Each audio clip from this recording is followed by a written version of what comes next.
വല്യമ്മ ശപിക്കുകയായിരുന്നു. ഒന്ന് അമ്പലത്തിൽ പോവാൻ നിരീച്ചിരിക്കുമ്പോഴാ തന്തയെ കെട്ടി എഴുന്നള്ളിക്കാൻ കണ്ട നേരം. മുറ്റത്ത് ഇറങ്ങി നടന്ന് വീണ്ടും ചാരുപടിയിൽ കയറിയിരുന്ന് ഗോവിന്ദമാമ അകത്തേക്ക് വിളിച്ചു. നാരായണി ഉണ്ടോ അവിടെ? കാണട്ടെ. വല്യമ്മ ഉമ്മറവാതിക്കൽ വന്നു. പെരുമണ്ണൂരിന്ന് കിട്ടുണ്ണിയാര് ഇന്നലെ വന്നിരുന്നു. മറ്റേ കാര്യം ആലോചിക്കാനാ. വല്യമ്മ മൂളി. ചെക്കന് കുറച്ച് ഭൂമിയുണ്ട്. അച്ഛൻ നമ്പൂരിയാ.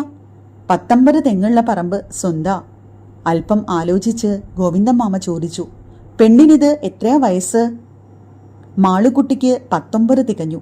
ജാനുവിന് 16 വരണ കന്നിയിലേ തികയൂ. തെറ്റില്ല. മറ്റന്നാള് അവരോടെ വരും. വല്യമ്മയ്ക്ക് പരിഭ്രമമായി.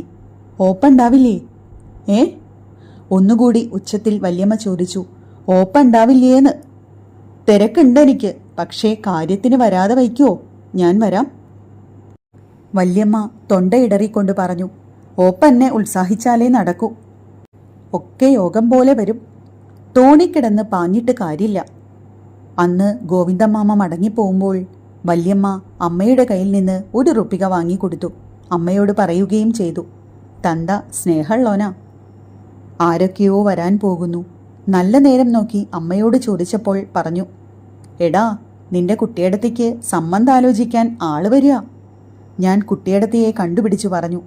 കുട്ടിയടത്തേക്ക് ആള് വരുന്നുണ്ട്. കുട്ടിയടത്തി ചിരിച്ചുകൊണ്ട് പറഞ്ഞു, പോടാ.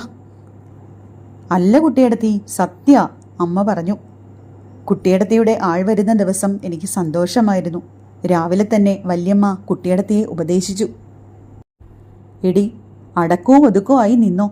നിന്റെ തെറിച്ചിത്തരം അവര് കാണണ്ട. കുട്ടിയടത്തി രാവിലെ കുളിച്ചു.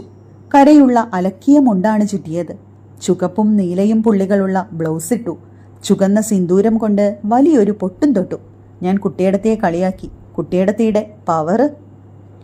ജാനുവടത്തി പാഠം ചൊല്ലുന്ന മാതിരി നീട്ടി പറഞ്ഞു, കാക്ക കുളിച്ചാൽ കൊക്ക ആകുമോ? കുട്ടിയടത്തി ശകാരിക്കാനോ തല്ലാനോ നിന്നില്ല. വല്യമ്മ പതിവില്ലാത്തവണ്ണം ജാനുവടത്തിയെ ചീത്ത പറഞ്ഞു. എന്തടി പറഞ്ഞ്? വല്യമ്മ പോയപ്പോൾ ജാനുവടത്തി പിന്നെയും പറഞ്ഞു, കുട്ടിയടത്തീനെ പിടിക്കാണ്ടിരിക്കില്ല. നിനക്കിഷ്ടമുള്ളതൊക്കെ പറഞ്ഞു. കാതിലെ മണിയും കൂടി പോണം. അപ്പോൾ ജാനുവടത്തിക്ക് ഒന്ന് കൊണ്ടത് തന്നെ എന്ന് ഞാൻ നിശ്ചയിച്ചതാണ്. പക്ഷേ കുട്ടിയടത്തി ജനാലയിൽ കൂടി പുറത്തേക്ക് നോക്കി പതുക്കെ പറഞ്ഞു, ദൈവം തന്നതല്ലേ ജാനുവോ. ഗോവിന്ദമാമയും വേറെ 3 ആളുകളും വന്നു. അയൽവക്കത്ത് നിന്ന് വാങ്ങിക്കൊണ്ടുവന്നു വെച്ച നരിയുടെ ചിത്രമുള്ള പുൽപ്പായ നിവർത്തിയിട്ട് കൊടുത്തു. കാപ്പിയും പലഹാരങ്ങളും തയ്യാറുണ്ട്. കാപ്പി കൂടി